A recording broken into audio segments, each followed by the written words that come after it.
Seanca jashtëzakonshme e thirrur nga lëvizja Vetëvendosje nisi me vonesë dhe me sallën pothuajse bosh. Të pranishëm ishin deputetët e lëvizjes Vetëvendosje dhe disa deputet nga komunitetet jo shumicë jo serbe. Kryetari i kuvendit, Dimal Basha, arsyetoi pse duhej të votoheshin pikat e rendit të ditës. Rastin tonë jemi në rrethona të jashtëzakonshme, kemi kuvend të konstituar, por ende nuk kemi komisione funksionale. Duhet theksuar se fillimisht pritja jonë ka qenë votimi i qeverisë dhe më pas vazhdimi i punës në kryesi për themelimin e këtyre komisioneve. Jashtë sallës, Partia Demokratike e Kosovës, përmes Vlora Qitakut, e quajti seancën të paligjshme dhe refuzoi pjesëmarrjen. Sot, Partia Demokratike e Kosovës nuk do të marrë pjesë në seancën e jashtëzakonshme të thirrur nga kryetari i kuvendit. Kjo seancë, edhe po të mos ishte skeme radhës për të mbuluar krizën në të cilën po e fusin në vendin qeveria në ikje, është e paligjshme dhe tërësisht në kundërshtim me rendin kushtetues të Republikës së Kosovës. Megjithatë, deputeti i Partisë Demokratike të Kosovës, Përparim Gruda, hyri për të sqaruar qëndrimin e partisë, por u ndërprej nga Agim Bahtiri. Shkurt kryetarin nuk e kam ndërmend me zgjat shumë, po do të them vetëm një fakt. Fakti që Vetëvendosje ka zgjedhur që çështjet juridike të mbrojë përmes ministrit të financave, tregon mjaftueshëm sa seriozisht e keni marrë kushtetutën dhe ligjin.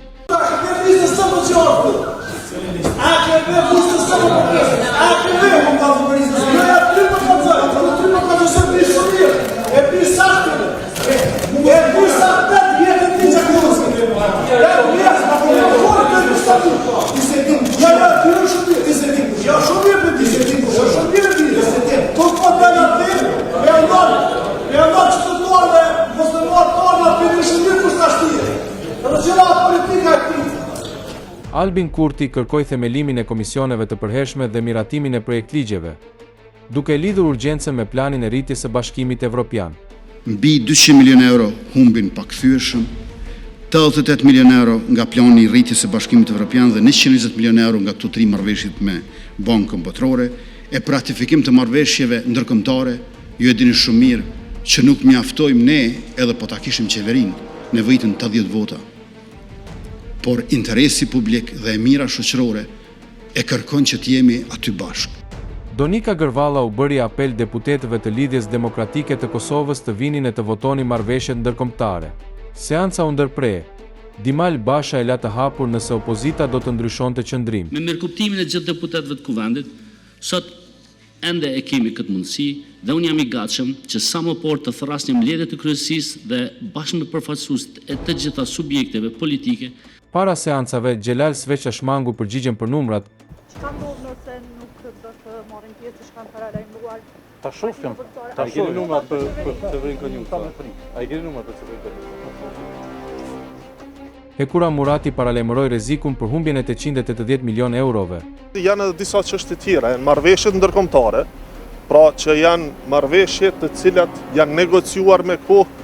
Janë edhe plani rritjes me Bashkimin Evropian që janë 880 milion euro, e nëse nuk ratifikohet sot, pra humbet shanca dhe ka rrezik që të humbin 88 milion euro, janë marrëveshjet me Bankën Botërore, pra mbi 120 milion euro, të cilat po ashtu kanë afat sepse ka tashmë një vit që po presin për ratifikim në kuvend dhe nuk janë ratifikuar. Nisma Socialdemokrate dhe Armend Zema e quajtën seancën në kundërshtim me rregulla. Është seancë e thirrur jashtë rregullave ligjore. Po ju drejtohemi përmes kësaj konference, e cila është me legjitime se seanca e thirrur sot në orën 11 nga Vetëvendosja. Në sallë, Albin Kurti tha se nuk kishte krizë ekonomike. Në Kosovë nuk ka krizë ekonomike. Rritja ekonomike në qerekun e dytë si vjet ka qenë 4,58% të brutoproduktit vendor.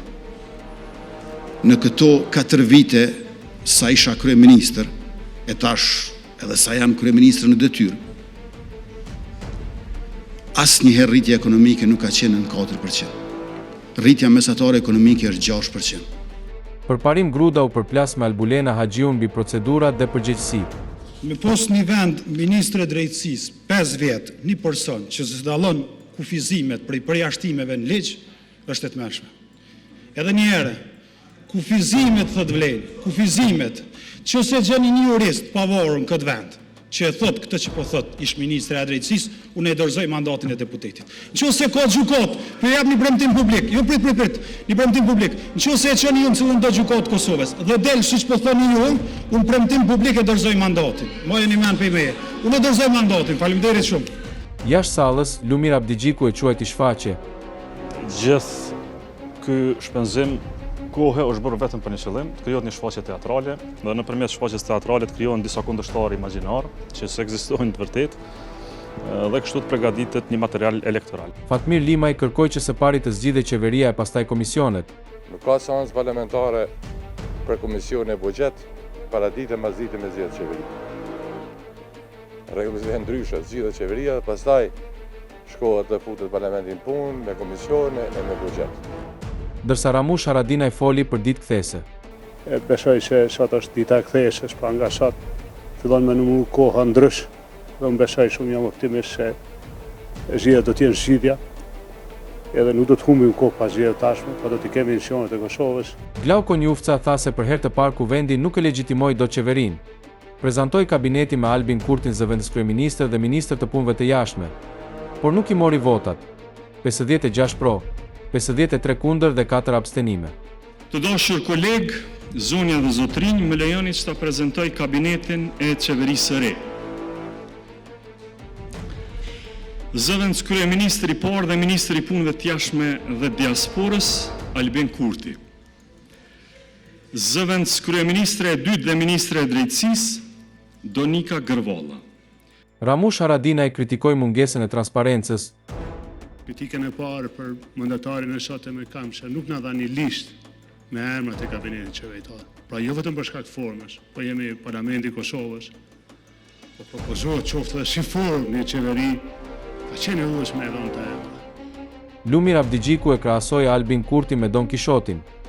Sot du t'i drejtohem kësaj sale me një pamje shumë thjeshtë, por ironikisht e fatkeqësisht shumë, do me thonë se për realitetin e politikë tonin, atë të Don Kishotit, jo si figurë e letërsisë, po si një metaforë politike, sepse për fat keq, shteti ynë, shoqëria jonë, republika jonë, ka një kohë që po udhëhiqet jo nga arsyeja, por nga një realitet paralel që e sheh vetëm një njeri politik në vend, Albin Kurti.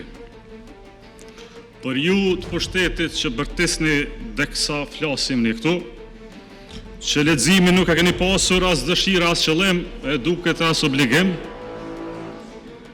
Don Kishoti është një nga personazhet më të famshme të letërsisë botërore, një figurë komplekse, idealiste, tragjike, shpeshherë dhe thellësisht komike. Dërsa Memni Krasniqi kërkoi zgjedhje të menjëhershme. Më vjen keq që për herë të parë ndoshta këtu para jush, qysh me 27 prill, apo ndoshta me 23 aprill, kam thënë që ky ngërç do të vazhdoj nëse nuk tërhiqet zoti Kurti nga mentaliteti i tij bllokues dhe përfundimi do të jenë zgjedhjet e parakohshme. Pas seancës, Hekura Murati tha se opozita bashkë me listën serbe ishin kundër Albin Kurtit. Pra për tash e 9 muaj, apo më tepër se 9 muaj, partitë opozitare bashkë me listën serbe janë barrikaduar kundër Albin Kurtit. Pra qëllimi i vetëm i tyre është shndruar kundërshtimi ndaj Albin Kurtit pa pasur as alternativë, por edhe duke lënë çdo interes shtetëror e interesat e qytetarëve anash. Dërsa Lutfi Haziri paralajmëroi thellim të krizës dhe pohoi se zgjedhjet nuk ishin zgjidhja. Veti humbon, fatkeqësisht, veti leg për politikën në Kosovë, për dallen për popullit të mirë, të dashtën.